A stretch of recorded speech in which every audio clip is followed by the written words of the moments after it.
नमस्कार दोस्तों, स्वागत है आपका अपने YouTube channel Kota education hub में। जैसा कि आप सबको पता है कि हम आरपीएससी असिस्टेंट प्रोफेसर का कोटा एजुकेशन हब के आरपीएससी असिस्टेंट प्रोफेसर का 2021 के जो 2 पेपर थे 150 प्रश्न के, उन दोनों के सॉल्यूशन हम कर चुके थे। 2016 का जो पेपर 1 था ना, उसका सॉल्यूशन भी हम कर चुके थे। आज हम पेपर 2 का सॉल्यूशन करेंगे। तो चलो पहला क्वेश्चन देखते हैं। यहाँ तक अगर आपको किसी भी प्रश्न में कोई डाउट हो, किसी प्रकार का कोई टॉपिक समझ में नहीं आ रहा हो, किसी भी प्रकार की परीक्षा की जानकारी चाहिए हो, आपको कमेंट कर सकते हो, बेकायदा टेलीग्राम भी बता सकते हो आप। ठीक है, धन्यवाद। पहला प्रश्न देखते हैं। हिंदी के प्रारंभिक काल को आदिकाल नाम देने वाले आचार्य कौन हैं या फिर किसने नाम दिया? चलो ठीक है, रामदेव शुक्ल ने तो इसको वीरगाथा काल नाम दिया था। राहुल सांकृत्या ने सिद्ध सामंत काल, राम कुमार वर्मा ने चारण काल, महावीर प्रसाद द्विवेदी ने सबसे घटिया बीज वपन काल, एकदम कोई एक्सेप्ट ही नहीं किया दूर दूर तक। हजारी प्रसाद द्विवेदी ने आदिकाल को आदिकाल नाम दिया था। दूसरा प्रश्न देखते हैं, आसान प्रश्न था, याद रखना। गोरखनाथ की साधना पद्धति का नाम क्या था? गोरखनाथ की साधना पद्धति कौन सी थी? हठ योग साधना, ठीक है ना, हठ योग, जिसमें एक का अर्थ सूर्य होता है, एक का अर्थ चंद्रमा होता है। सिद्ध हेम शब्द अनुशासन किस प्रकार का ग्रंथ है? हेमचंद्र का है ना, व्याकरण ग्रंथ है, सबको पता होगा इसे। तीसरे में व्याकरण।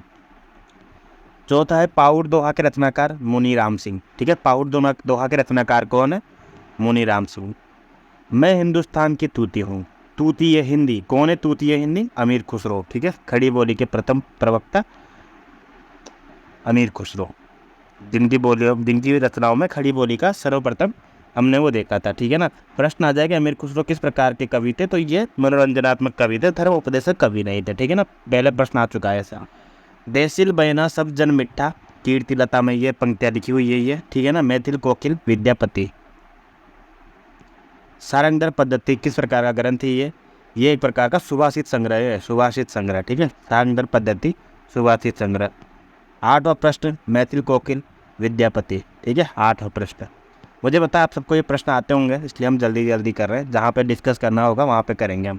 बिसल देव रासो नायिका प्रधान एक प्रकार से विरह का काव्य है ये, ठीक है ना। राजमती इसकी प्रमुख नायिका है, ठीक है। आदिकाल में लिखा था ये। नरपति नाहला इसके रचनाकार है। 10वां प्रश्न श्रीधर व्यास का है रणमल चंद, ठीक है। रणमल चंद किसका है? श्रीधर व्यास। 11वां प्रश्न है कबीर के भावात्मक रहस्यवाद की झलक का क्या कारण है?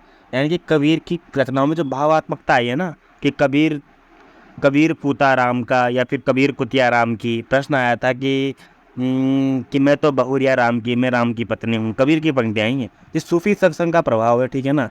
सूफी सत्संग में प्रेम को है ना बहुत एकदम निम्न स्तर पर जाकर देखते हैं, मतलब उसमें जितना भी एकदम प्रेम के लिए जितना कर सकते हैं ना उतना कर सकते हैं, किसी प्रकार का आदर्श उसमें विद्यमान नहीं होता है। तो भावात्मक जो रहस्यवाद है ना वो सूफी सत्संग का प्रभाव है, ठीक है। 11वें का आंसर 2 हो जाएगा। 12वां प्रश्न देखिए क्या कहता है कि निर्गुण पंक्तियों में सबसे अधिक शिक्षित और शास्त्रज्ञ कौन थे? निर्गुण पंक्ति यानी कि संतों की बात कर रहे हैं हम, ठीक है। संतों की अगर हम बात करें तो सुंदरदास जी थे ना, वो सबसे ज़्यादा पढ़े लिखे थे, सबसे ज़्यादा सुशिक्षित थे इनमें से, बाकी सब अशिक्षित थे, ठीक है ना। तो धर्मशास्त्री ज्ञाता नहीं थे, याद रखना। 13वां प्रश्न क्या कहता है? अगुन ही सगुन ही नहीं कछु बेदा। प्रसिद्ध पंक्तियाँ हैं, किसकी पंक्तियाँ हैं? तुलसीदास की पंक्तियाँ, रामचरितमानस की, ठीक है। अगुन ही सगुन ही नहीं कछु बेदा। 14वां प्रश्न कहता है कि साहित्य को सुरसरी राम सबका हितकारी घोषित किसने किया है? सुरसरी राम, ठीक है। राम के बारे में जिसने सबसे ज़्यादा लिखा है, सबसे अच्छा लिखा है, गोस्वामी तुलसीदास ने। साहित्य को सुरसरी सम सबका हितकारी घोषित किया गया है, तो सुरसरी सम, ठीक है। 15वां प्रश्न है बरवे रामायण के नामकरण का आधार क्या है? बरवे छंद है ना, बरवे छंद में लिखी गई थी ये, ठीक है ना। रहीम दास के कहने पर लिखी गई थी तुलसीदास के द्वारा। तो बरवे रामायण के नामकरण का आधार है बरवे छंद। 16वां प्रश्न देखिए क्या कहता है कि तुलसीदास को लोकनायक किसने कहा है? George Grierson. पढ़ा होगा आपने ये कि तुलसी के बराबर बुद्धगुप्त के बाद यदि तुलसीदास के बराबर कोई दूसरा लोकनायक नहीं आया है। जॉर्ज ग्रियर्सन की पंक्ति आई है।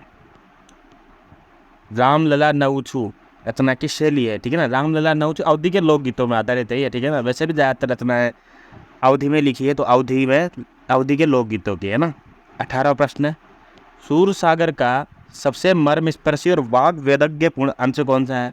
बच्चे बच्चे को पता है, भ्रमर गीत, वाग वेदज्ञ पूर्ण। 19वां प्रश्न है और सभी गढ़िया नंददास जड़िया उक्ति में नंददास की किस विशेषता के संकेत किया गया है? नंददास जो शब्द प्रयोग था ना वो बहुत ज़बरदस्त था। इसका आंसर और कवि गढ़िया, और कवि तो गढ़ते हैं लेकिन नंददास तो जड़ते हैं, जैसे हीरे जड़ते हैं ना वैसे जड़ते हैं। तो नंददास का शब्द प्रयोग देख के 19वें का आंसर 3 हो जाएगा। 20वां प्रश्न है, मीराबाई की उपासना पद्धति किस प्रकार की थी? असूया भाव, माधुर्य भाव। ठीक है, जिसे प्रेम भक्ति होती है ना उसको बोलते हैं माधुर्य भाव। जैसे पत्नी पति पत्नी, प्रेमी प्रेमिका का भाव हो, वहाँ पे माधुर्य भाव होता है और असूया भाव भी होता है। 21वां प्रश्न है, भूषण बिनु न बिराजिए कविता वरिता मित्र, यानी कि आभूषणों के बिना कविता वरिता यानी कि पत्री और मित्र जो है ना वो मतलब विराजते नहीं है भूषण के बिना। तो यहाँ किसकी बात की जा रही है? यहाँ पे केशव नहीं है, पंक्तियाँ किसके लिए? अलंकार प्रियता के लिए। ठीक है ना। ऋतु वर्णन करने के लिए सर्वश्रेष्ठ कवि कौन है? सेनापति। अगला प्रश्न देखिए 23वां, आचार्य रामचंद्र शुक्ल रीतिकाल का प्रथम आचार्य किसे मानते हैं? आचार्य रामचंद्र शुक्ल ने केशवदास को प्रथम आचार्य बिल्कुल नहीं माना है, उन्होंने चिंतामणि से शुरुआत मानी है। ठीक है ना, चिंतामणि से। 24वां प्रश्न देखिए, महाराज जसवंत सिंह के द्वारा रचित लक्षण ग्रंथ का नाम क्या है? महाराज जसवंत सिंह का लक्षण ग्रंथ है भाषाभूषण। 25वां प्रश्न है, अली कली में ही बिंदे आगे कौन हवाल? बिहारी नहीं है जो वहाँ के राजा थे ना, उनको मतलब चेताने के लिए लिखा था ये। इसी के बाद इस दोहे को पढ़ने के बाद ही उन राजा ने बोला था कि अब आप ऐसे ही दोहों की रचना करते जाइए कि मैं आपको एक दोहे के बदले में 80 रुपये देता जाऊँगा। तो यही दोहा था वो। तो इसमें कौन सा रूप प्रकट होगा? उद्बोधन करता। ठीक है ना, क्योंकि वो राजा को चेताना चाहते थे, उद्बोधन देना चाहते थे। ठीक है ना, तो उद्बोधक के रूप में। 26वां प्रश्न है कि जयपुर नरेश जगत सिंह के आश्रम में रहते हुए पद्माकर ने कौन सा लक्षण ग्रंथ लिखा था? जयपुर नरेश के आश्रम में रहते हुए पद्माकर ने जगत विनोद लिखा था। याद रखना, जगत विनोद। जगत सिंह से जगत विनोद याद रखना। 27वां प्रश्न क्या कहता है कि रामचंद्र शुक्ल ने पद्माकर की भाव मूर्ति विधायिनी कल्पना की प्रशंसा क्यों की है? भाव मोहिनी। ठीक है ना, भाषा के ललित पदावली के कारण ये भी सही है, लाक्षणिक शब्दों की छटा के कारण ये भी सही है, और सुंदर कोमल भाव तरंग के कारण ये भी सही है। इन तीनों गुणों से युक्त शैली के कारण। ठीक है ना, पद्माकर बहुत अच्छे कवि थे, इन्होंने जो रचना की थी वो बहुत सुप्रिय लगी थी एकदम, है ना। 28वां प्रश्न देखो आप क्या कहता है। 28वां प्रश्न, किशनगढ़ के भक्त कवि, ठीक है, नागरीदास के बारे में बोल रहे हैं। किशनगढ़ के भक्त कवि महाराज जसवंत सिंह साहित्य के किस नाम से जाना जाते हैं? नागरीदास है वो। ठीक है। 29वां प्रश्न देखो आप क्या कहता है कि भारतेंदु के हिंदी योगदान का स्वरूप कैसा है?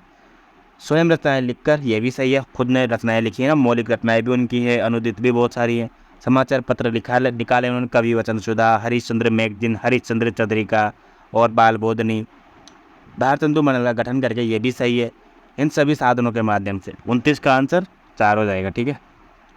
30वां प्रश्न क्या कहता है देखिए, हिंदी को आर्य भाषा कहकर प्रयोग और प्रचार का विषय बनाने वाले कौन थे? आर्य भाषा कहकर प्रयोग और प्रचार का विषय बनाने वाले महर्षि दयानंद सरस्वती। ठीक है, जिन्होंने आर्य समाज की स्थापना की थी। 31वां प्रश्न देखिए, हिंदी भाषा के परिमार्जित रूप को निर्धारित करने वाली पत्रिका कौन सी है? सबको पता है 1903 में जिसके संपादक महावीर प्रसाद द्विवेदी बने थे, सरस्वती पत्रिका। 32वां प्रश्न देखिए, गोदान उपन्यास को गद्य में प्रस्तुत महाकाव्य कहा जाता है क्योंकि इसमें महाकाव्य क्यों कहा जाता है? महाकाव्य की जो सीमा है ना, महाकाव्य की जो नियम है, वो सारे के सारे नियम है ना गोदान उपन्यास में लागू होते हैं। जैसे कि भारतीय जनजीवन का चित्रण, यथार्थ चित्रण, सामान्य आदमी की अच्छाइयों का विवेचन है और सामाजिक संस्कारों का सूक्ष्म अभिनय से सारे गुण इसमें है। इसके अलावा मतलब जो देश वातावरण है ना, उसका सुस्पष्ट तरीके से वर्णन किया गया है। हम मतलब वहाँ की संस्कृति को अच्छे से जान सकते हैं गोदान पढ़कर। ठीक है ना, तो ये भी बहुत सारे गुण हैं। उस समय के समाज को जान सकते हैं, उस समय जो समाज की विडंबना है उनको जान सकते हैं। तो एक महाकाव्य की विशेषता होती है। 33वां प्रश्न देखिए, यशपाल के झूठा सच उपन्यास की लोकप्रियता का क्या कारण है? पहला ऑप्शन है कि उस पर झूठ के सच के रूप में दिखाया गया है, ये कोई बात नहीं होती है। उसमें भारत विभाजन की वेदना, ये एकदम सही है। ठीक है ना, भारत विभाजन की त्रासदी पर लिखा गया उपन्यास है झूठा सच, 2 पार्ट में डिवाइड है ये। ठीक है ना, यशपाल का झूठा सच उपन्यास। पुरस्कार कहानी किसकी रचना है? ये मधुलिका, जिसके प्रमुख पात्र होती है जयशंकर प्रसाद की कहानी है पुरस्कार। 33वां प्रश्न है, प्रमुख साम्यवादी आलोचक कौन है? प्रखर आ जाए, प्रमुख आ जाए, सबसे बड़ा आ जाए, सबसे प्रमुख आ जाए, एक ही आंसर होगा, डॉक्टर रामविलास शर्मा। साम्यवादी आ जाए या मार्क्सवादी आ जाए या समाजवादी आ जाए, एक ही आंसर होगा, ठीक है ना, साम्यवादी या फिर मार्क्सवादी। सबसे बड़े मार्क्सवादी आलोचक थे रामविलास शर्मा, याद रखना। 36वां प्रश्न है, शिव शंभू के चिट्ठे नामक व्यंग्यात्मक निबंध के लेखक कौन है? बाल मुकुंद गुप्त ने लॉर्ड कर्जन को व्यंग्य करते हुए ये निबंध लिखे थे, ठीक है, लॉर्ड कर्जन के ऊपर। 37वां प्रश्न है, हरिओद करत उस महाकाव्य का नाम लिखिए जिसमें संस्कृत छंदों का प्रयोग हुआ है। सबको पता है प्रिय प्रवास, प्रिय प्रवास में संस्कृत के छंद भी उन्होंने प्रयोग में लिए हैं, ठीक है, जो हिंदी का पहला खड़ी बोली, हिंदी का पहला महाकाव्य माना जाता है। अगला प्रश्न क्या कहता है हमारा, देखिए 38वां प्रश्न क्या कहता है हमारा, देखिएगा 38वां प्रश्न, हिमाद्री तुंग शुंग से प्रबुद्ध भारती, स्वयं प्रभा समुज्जला स्वतंत्रता पुकारती। ये प्रयाण गीत कहाँ से लिया गया है, ठीक है ना, ये चंद्रगुप्त नाटक जो लिखा गया था जयशंकर प्रसाद के द्वारा 1931 में नाटक लिखा गया है, उसका गीत है ये। कार्नेलिया इस गीत को गाती है, ठीक है ना, हिमाद्री तुंग शुंग से प्रबुद्ध शुद्ध भारती। क्या भूलूं क्या याद करूं कृति के रचनाकार कौन है? हरिवंश राय बच्चन की आत्मकथा का पाठ है ये, 4 उन्होंने पाठ लिखे थे हरिवंश राय बच्चन है। इसका प्रकाशन वर्ष है 1969। 40वां प्रश्न है, भारत भारती रचना का उद्देश्य क्या है? अतीत के प्रेरणा ग्रहण करना, बिल्कुल, वर्तमान को सार्थक करना और भविष्य का निर्माण करना। तीनों सही है इसमें। मैथिली शरण गुप्त की रचनाएं ये 1912 इसका प्रकाशन वर्ष है। अगला प्रश्न क्या कहता है कि भक्त काल किसकी है? नाभा दास की है, ठीक है। गोसाई चरित किसकी है? बेनी माधव दास की है। भक्त नामावली किसकी है? ध्रुवदास जी की। और 252 वैष्णव की वार्ता किसकी है? गोकुलनाथ की, ठीक है। तो हमारा सही उत्तर क्या हो जाएगा? पहले में तो दूसरा, ठीक है, बी में 3, बी में 3, बी में 3, एक सेकेंड रुक जाओ, क्या लगाया हमने? ए में 2, ठीक है, तो ए में 2 क्योंकि नाभा दास है। बी में 3 हो जाएगा भक्त नामावली ध्रुवदास। सी में 5 बेनी माधव दास की और 252 गोकुलनाथ, ठीक है। तो चौथा उत्तर हमारा सही हो जाएगा, ठीक है। अगला प्रश्न क्या कहता है? 42वां, मिलान करना है इनको, किसने किसने क्या नाम दिया है। सीधे सामंत काल हमने पढ़ा था राहुल शाम कृत्यायन का। चारण काल राम कुमार वर्मा हमने पढ़ा था। प्रारंभिक काल मिश्र बंधु और आदिकाल हजारी प्रसाद द्विवेदी। तो क्या हो जाएगा? ए में 4, ए में 4 किस में है? इसमें भी है, इसमें भी है, ठीक है। इसके बाद डी में 1, डी में 1 इसमें भी है, इसमें भी है। तो हमारा सही उत्तर क्या हो जाएगा? तीसरा, क्योंकि बी में 3, बी में 3 जॉर्ज ग्रेसन। अच्छा, जॉर्ज ग्रेसन है यहाँ पर, राम कुमार वर्मा नहीं है। तो राम कुमार वर्मा और जॉर्ज ग्रेसन दोनों ने ही राम आदिकाल को है ना चारण काल का नाम दिया था। तो बी में 3 हो जाएगा। तो बी में 3 किस में है? तीसरे ऑप्शन में। सी में 2 मिश्र बंधुओं ने प्रारंभिक काल नाम दिया था। अगला प्रश्न देखिए कि जनता की चित्तवृत्ति के परिवर्तन के साथ साहित्य के स्वरूप में परिवर्तन नहीं होता है, क्योंकि प्रत्येक देश की साहित्य वहाँ की जनता की चित्तवृत्ति का संचित प्रतिबिंब होता है। पहला तो ये गलत है, क्योंकि गलत दे रखा है, क्योंकि जनता की चित्तवृत्ति के परिवर्तन के साथ साहित्य का स्वरूप भी तो परिवर्तन होगा ना। आदिकाल में अलग रचनाएं की जाती थी, भक्ति काल में अलग, रीति काल में अलग, और अभी आधुनिक काल चल रहा है तो आधुनिक काल में भारतेंदु काल में अलग प्रकार की रचनाएं की जाती है। द्विवेदी काल में अलग, छायावादी काल में अलग, प्रयोगवाद में अलग, प्रगतिवाद में अलग, नई कविता अलग है, समकालीन कविता अलग है। तो परिवर्तन होता है। पहला कथन तो गलत है और दूसरा वाला सही है, क्योंकि प्रत्येक देश का साहित्य वहाँ की जनता की चित्तवृत्ति का संचित प्रतिबिंब होता है, ठीक है ना। पहला गलत, दूसरा सही, पहला ऑप्शन सही हो जाएगा इसमें। ईस्ट वार्द लित्रोत्तर एंदु ए हिंदुस्तानी गार शब्द तासी का ये फ्रेंच भाषा में ही है, ठीक है। किस भाषा में ही है? फ्रेंच भाषा में। चौथा ऑप्शन सही हो जाएगा। 45वां प्रश्न देखिए कि पहले जैसे गाहा या गाथा या गाहा करने से प्राकृत का बोध होता है, वैसे ही पीछे दोहा या दुहा करने से अपभ्रंश या लोक प्रचलित काव्य भाषा का बोध होने लगा। आचार्य शुक्ल का पता नहीं है, दोहा या दुहा आंसर आएगा इसका। रामचंद्र शुक्ल में पंक्तियाँ दी हुई है ये हिंदी साहित्य के इतिहास में। निम्नलिखित में से किस विद्वान ने सहपा को हिंदी का प्रथम विद्वान माना है? राहुल सांकृत्यायन ने माना है, 749 के आसपास इनका समय माना है। आचार्य शुक्ल ने रासो शब्द का संबंध किससे माना है? रसायन से आचार्य शुक्ल ने रासो शब्द की उत्पत्ति मानी है। पृथ्वीराज विजय नामक ग्रंथ के आधार पर पृथ्वीराज को अप्रामाणिक रचना मानने वाले सबसे पहले विद्वान है डॉक्टर बूलर, ठीक है। पृथ्वीराज विजय अलग रचना है जगनिक की, जयानक की। पृथ्वीराज जो विजय है वो जयानक की रचना है और पृथ्वीराज दासो चंद्रवरदाय की रचना है। इसके आधार पर अप्रमाणिक रचना मानने वाले पहले विद्वान है डॉक्टर बुलर। गद्य पद्य मिश्रित रचनाएं चंपू काव्य भी है, कौन सी है? ये राहुल वेल है। राहुल वेल जो है शिलांकित रचनाएं हैं, ठीक है, शिलांकित भी है। रोड़ा कवि इसके राइटर है। शिलांकित रचनाएं हैं, गद्य पद्य मिश्रित चंपू काव्य है ये।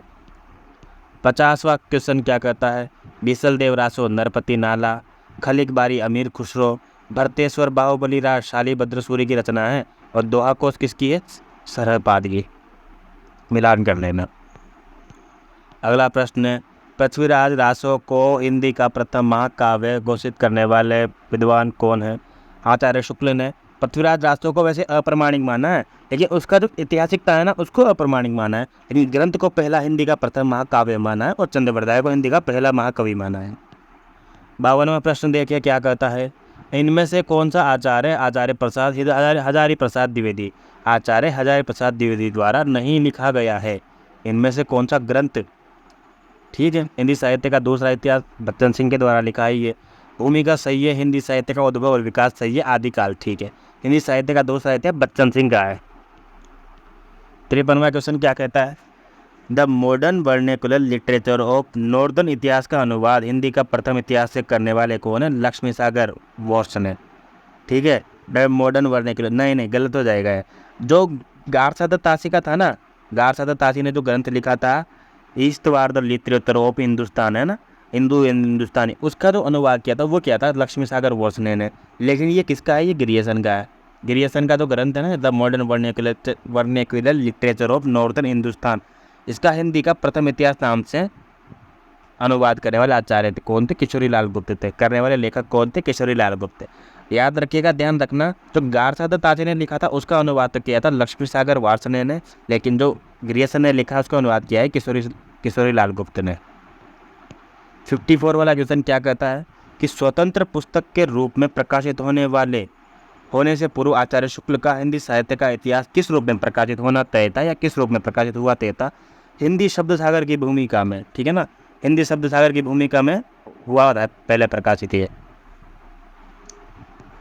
16वीं 17वीं शताब्दी के युग को, भक्ति काल को हिंदी के स्वर्ण युग, युग में ग आ रहा है, ग का मतलब है ग्रियर्सन को ने प्रथम विद्वान है जिन्होंने इसको माना है, ठीक है। सही उत्तर हो जाएगा हमारा ग्रियर्सन। स्वर्ण काल भी माना है। स्वर्ण काल किसने माना है? तो श्याम सुंदर दास ने। भक्ति काल को स्वर्ण काल आ जाए तो स्वर्ण काल माना है श्याम सुंदर दास ने। स्वर्ण युग आ जाए तो युग में ग आ रहा है, ग से ग्रियर्सन ने स्वर्ण युग माना है। हिंदी रीति ग्रंथों की परंपरा चिंतामणि त्रिपाठी से चली है। अब रीतिकाल का आरंभ उन्हीं से समझना चाहिए। इस कथन के लेखक है रामचंद्र शुक्ल ने रीतिकाल में ये पंक्तियाँ कही गई है, और रीतिकाल का जो प्रवर्तक है वो चिंतामणि आचार्य को ही माना है, ठीक है, चिंतामणि त्रिपाठी को। अगला प्रश्न देखते हैं क्या कहता है। 57वां प्रश्न, हिंदी काव्य क्षेत्र में कवि और आचार्य एकीकरण का प्रभाव अच्छा नहीं रहा, क्योंकि आचार्य तक के लिए जिस सूक्ष्म पर्याय लोचन शक्ति की अपेक्षा होती है उसका विकास नहीं हो पाया। ये दोनों कथन सही है, क्योंकि ध्यान से पढ़ो कि हिंदी काव्य क्षेत्र में कवि और आचार्य एकीकरण का प्रभाव अच्छा नहीं रहा, क्योंकि यहाँ पर क्या होता था ना, मतलब चीज़ें जो पुरानी लिखी जा चुकी है ना उनका अनुकरण होना स्टार्ट हो गया था। हिंदी काव्य क्षेत्र में कवि और आचार्य एकीकरण का प्रभाव अच्छा नहीं रहा, क्योंकि आचार्य तत्व के लिए जिन सूक्ष्म पर्यालोचन शक्ति की अपेक्षा होती है उसका विकास नहीं हो पाया। दोनों कथन चाहिए 57 में। 58वां क्वेश्चन है, आचार्य शुक्ल ने आधुनिक काल की सबसे प्रधान साहित्य घटना किसे माना है? साफ साफ लिखा हुआ है उनके कि गद्य का आविर्भाव होना उनको आधुनिक काल की सबसे प्रधान साहित्य घटना माना है, क्योंकि प्रकाशन होने लग गई थी चीज़ों का, पब्लिशिंग हाउस आ चुके थे बहुत सारे, ठीक है ना, टेक्निकल चीज़ें बहुत सारी होने लग गई थी, तो गद्य का आविर्भाव हो रहा था, आम जनता तक भी साहित्य पहुँच पा रहा था, ठीक है ना, इसलिए आधुनिक काल की सबसे प्रधान साहित्य घटना माना है गद्य का आविर्भाव। 59वां क्वेश्चन कहता है कि आदि काल में खड़ी बोली को काव्य की भाषा बनाने वाले पहले कवि कौन है? आदि काल में खड़ी बोली को सबको पता है अमीर खुसरो ने खड़ी बोली में रचना की है, ठीक है। आध्यात्मिक रंग के चश्मे आजकल बहुत सस्ते हो गए हैं, उन्हें चढ़ाकर जैसे कुछ लोगों ने गीत गोविंद के पदों को आध्यात्मिक संकेत बताया है, वैसे विद्यापति के इन पदों को भी बता रहे हैं। तो ये कथन कैसा है, किसका है? ये क्वेश्चन बहुत बार आया है, ठीक है, तो ये क्वेश्चन तो शुक्ल जी का कथन नहीं है। इन किसके क्यों आज से मतलब क्यों कहा है ऐसा, क्यों कहा है? विद्यापति के पदों को आध्यात्मिक चश्मे से देखना चाहिए, ये गलत है, क्योंकि विद्यापति के जो पद थे वो श्रृंगारिक पद थे, उनको आध्यात्मिक चश्मे से नहीं देख सकते हैं। विद्यापति के पद और गीत गोविंद के पद्यों में भाव साम्य नहीं है बिल्कुल है। विद्यापति के पद अधिकतर श्रृंगार के ही है, ये एकदम सही है, क्योंकि जो विद्यापति के पद है ना वो अधिकतर श्रृंगार के ही हैं। उन्होंने भले कृष्ण पर राधा पे लिखा है, लेकिन वो श्रृंगारिक रचना मानी जाएगी। तीसरा इसका सही उत्तर हो जाएगा। कबीर परिचय के रचनाकार कौन है? अनंता दास कबीर परिचय के रचनाकार है, याद रखना, कबीर परिचय के रचनाकार। ठीक है, अगर प्रश्न आ जाए कि कबीर परिचय में किसका के जीवन वृत्तांत किसके बारे में लिखा गया है, तो ध्यान रखना, क्वेश्चन को ध्यान से पढ़ना। अनंत दास नहीं होगा, उसका उत्तर होगा कबीर, क्योंकि कबीर के बारे में लिखा गया है वो। कबीर के परलोक पहुँचने पर उनकी गद्दी किन्ने संभाली? धर्मदास जी जो उनके शिष्य थे, उन्होंने उनकी रचनाओं का संकलन भी किया था। 63वां क्वेश्चन कहता है, संत रज्जब जी ने दादू दयाल की समग्र रचनाओं का संकलन किस नाम से किया है? संत रज्जब जी वही थे जो आजीवन दूल्हे के वेश में रहे थे। ये दूल्हे बनकर शादी करने जा रहे थे, लेकिन बीच में इन्होंने दादू दयाल का प्रवचन सुना और इनके शिष्य हो गए थे। अंगवधू नाम से इन्होंने दादू दयाल की रचनाओं का संकलन किया है। अगला प्रश्न है, निम्नलिखित में से किस संत का साधना कभी भी राजस्थान में नहीं रहा? राजस्थान का संत कौन सा नहीं रहा है? जम्बदास भी रहे हैं, सुंदरदास दौसा है, मलुकदास जी नहीं रहे हैं, मलुकदास का समय यूपी से रहा है। पीपा का क्षेत्र भी है, गागरोन और टोंक। ठीक है। 65वां प्रश्न है, दार्शनिक विचारधारा की दृष्टि से भेदाभेदवादी विचारधारा से संबंधित संत का नाम बताना है। निम्बार्क संप्रदाय के जो लोग होते हैं उनका जो दर्शन है वो भेदाभेदवादी दर्शन कहलाता है। यहाँ प्रश्न पूछा है कि कौन से ऐसे संत हैं जो दार्शनिक विचारधारा से भेदाभेदवादी विचारधारा से संबंधित संत का नाम, तो उसका नाम है गुरु नानक जी। गुरु नानक जी का संबंध किससे है? भेदाभेदवादी विचारधारा से। संत रामानंद का शिष्य नहीं है, कबीर भी है, सेन भी है, पीपा भी है, धर्मदास जी नहीं है। ठीक है, धर्मदास जी कबीर के रामानंद जी के शिष्य नहीं है। रामानंद जी के 12 शिष्य गिने जाते हैं। अगला प्रश्न देखिए, मिलान करना है, मिलान कर लेते हैं, कोई दिक्कत नहीं है। ये आदिकाल की, ये सूफी भक्ति काल की सूफी रचना है। ये मृगावती, कुतुब उनकी मृगावती, ठीक है। सत्यवती कथा ईश्वरदास की है। चंदायन मुल्ला दाऊद की रचना है 1379 में। हंसावली पहली रचना मानी जाती है। असाहित नगेंद्र ने पहली रचना माना है इसको सूफी रचना, जबकि चंदायन को पहली रचना मानते हैं अधिकतर लोग। ठीक है, तो हंसावली को नगेंद्र ने माना है 1370 के आसपास। अगला प्रश्न है, मिलान करना है, इनको मिलान कर लेते हैं। विशिष्टाद्वैतवाद यानी कि विशिष्टाद्वैतवाद यानी कि विशिष्टाद्वैतवाद कौन हो जाएंगे? प्रवर्तक रामानुजाचार्य। ठीक है, रामानुजाचार्य विशिष्टाद्वैतवाद। शुद्धाद्वैतवाद कौन हो जाएंगे? वल्लभाचार्य। शुद्धाद्वैतवाद वल्लभाचार्य। अद्वैतवाद, अद्वैत का प्रवर्तन कौन थे? शंकराचार्य की, एक ही है, कोई दूसरा नहीं है। और मध्वाचार्य, म से मधु, म से मध्वा, तो मधु में देखो 2 आ रहा है ना, द, तो म से मध्वाचार्य, ध आ रहा है बड़ा वाला, तो 2 बार द ले लेना है। तो द्वैताद्वैतवाद, तो द्वैताद्वैतवाद के प्रवर्तक कौन हो जाएंगे? मध्वाचार्य। याद रखना, विशिष्टाद्वैतवाद रामानुजाचार्य, शुद्धाद्वैतवाद वल्लभाचार्य, अद्वैतवाद शंकराचार्य, द्वैताद्वैतवाद मध्वाचार्य। अगला प्रश्न है कि निम्न नीचे दी गई रचनाओं के आधार पर उत्तर दीजिए। दोहावली, हनुमान नाटक, राम ध्यान मंजरी, वैराग्य संदीपनी किस रचना में सभी रचनाएं तुलसीकृत नहीं है? हनुमान नाटक भी नहीं है, राम ध्यान मंजरी भी नहीं है। बी और सी सही उत्तर हो जाएगा इसका। 69 का आंसर 2 हो जाएगा। ठीक है, बी और सी। भक्ति काल में किस कवि का ब्रज और अवधि दोनों भाषाओं पर समान अधिकार था? भक्ति काल की बात कर रहा है। तुलसीदास ने बराबर रचनाएं लिखी है, ब्रज में भी लिखी हैं और अवधि में भी लिखी हैं। तुलसी की कौन सी रचना ब्रज भाषा में है? ठीक है, बरवे रामायण नहीं है, रामलला नवछू भी नहीं है, पार्वती मंगल भी नहीं है, गीतावली है। ठीक है, जिन रचनाओं के अंत में वली लग रहा है वो सारी की सारी रचनाएं हैं ब्रजभाषा में हैं, सिवाय रामज्ञा प्रश्नावली को छोड़ के। जो प्रश्नावली है ना, रामज्ञा प्रश्नावली, उसमें अंत में वली लग रहा है, फिर भी ये ब्रजभाषा की नहीं है। अतः तुलसीदास की जितनी भी रचनाएं जिनके अंत में वली लग रहा है वो सारी की सारी ब्रजभाषा की है, रामज्ञा प्रश्नावली को छोड़ के, प्लस वैराग्य संदीपनी वो भी ब्रजभाषा में, याद रखना। व से वैराग्य संदीपनी प्लस जिन रचनाओं के अंत में वली लग रहा है वो सारी की सारी ब्रजभाषा में है, रामज्ञा प्रश्नावली को छोड़कर। 72वां प्रश्न देखिए क्या कहता है। 72वां प्रश्न 75 तक करेंगे इस पाठ में, आगे 75 क्वेश्चन अगले पाठ में करेंगे। कर्म जोग पुनि ज्ञान उपासन सब ही भम भरमाया। कर्म योग, कर्म की बात हो रही है, योग की बात हो रही है। यहाँ पर किनकी पंक्तियाँ ये पूछा है, किनके रचनाकार कौन है।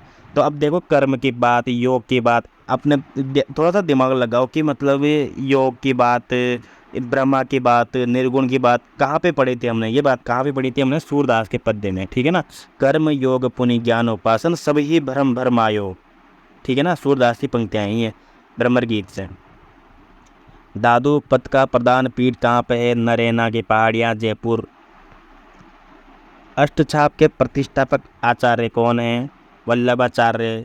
बहुत सारी जगह विट्ठलनाथ भी इसका सही उत्तर मानते हैं, लेकिन यहाँ विट्ठलनाथ ऑप्शन में दे रखा है, इसका सही उत्तर विट्ठलनाथ ही मानेंगे। अगर विट्ठलनाथ ऑप्शन में नहीं होना तो वल्लभाचार्य मान सकते हैं, लेकिन अष्टछाप के प्रतिष्ठापक जो करने वाले आचार्य थे वो विट्ठलनाथ है।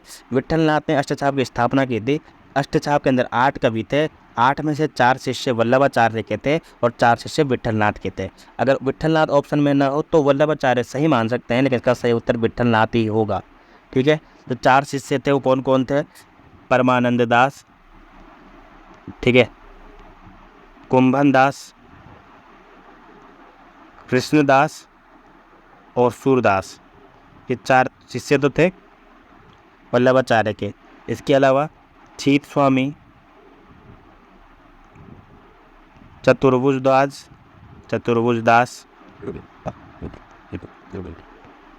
छीत स्वामी, चतुर्भुजदास, नंददास, ठीक है, 7 हो गए। 8वां एक नाम बच रहा है जो विट्ठलनाथ का शिष्य है, वो आपको बताना है कमेंट करके, मुझे भी ध्यान नहीं आ रहा हुआ। मैं बता रहा था आपको, नंददास, ठीक है, विट्ठलनाथ के नंददास, छीत स्वामी, नंददास, छीत स्वामी, चतुर्भुज दास, और जो एक नाम मुझे याद नहीं आ रहा था वो है गोविंद स्वामी, ठीक है। तो 2 तो स्वामी हैं, गोविंद स्वामी और छीत स्वामी, चतुर्भुज दास और नंददास, ये विट्ठलनाथ के शिष्य हैं और 4 शिष्य वल्लभाचार्य के हैं। अगला प्रश्न देखिए आप, राधा वल्लभ संप्रदाय के प्रवर्तन किसने किया है, हीत हरिवंश। राधा वल्लभ संप्रदाय के प्रवर्तक कौन है, हीत हरिवंश है, ठीक है। अगला प्रश्न देखते हैं हम, अगला प्रश्न क्या कहता है, 76वां प्रश्न। चलिए 75 प्रश्न रखते हैं हम पहले पार्ट में, सेकंड पार्ट में हम बाकी बचे 75 प्रश्न भी करेंगे, अगले पार्ट में आपको मिल जाएंगे। यहाँ तक किसी प्रकार के कोई दिक्कत तो आपको समझ में नहीं आया हो, किसी भी प्रकार का कोई टॉपिक ऐसा हो जो आपको समझने में दिक्कत आ रही हो, किसी भी प्रकार की कोई परीक्षा से संबंधित जानकारी चाहिए हो आपको, कमेंट कर सकते हो आप हमको। कोई टॉपिक ऐसा हो जो आपको हार्ड लगता हो, कोई भी ऐसा काल हो या किसी प्रकार का कोई टॉपिक हो भारतीय काव्यशास्त्र या पाश्चात्य काव्यशास्त्र से संबंधित, तो याद करवाने में मदद कर देंगे हम आपको, ठीक है ना। बता देना कमेंट करके एक बार। धन्यवाद। शेयर कर सकते हो अपने दोस्तों के साथ कोटा एजुकेशन हब को। जितने ज़्यादा सब्सक्राइबर होंगे, जितने ज़्यादा लाइक एंड शेयर होंगे, उतना ज़्यादा हम ग्रो करेंगे और फिर आपको भी उतना ही बढ़िया कंटेंट अच्छे तरीके से दे पाएंगे। Thank you.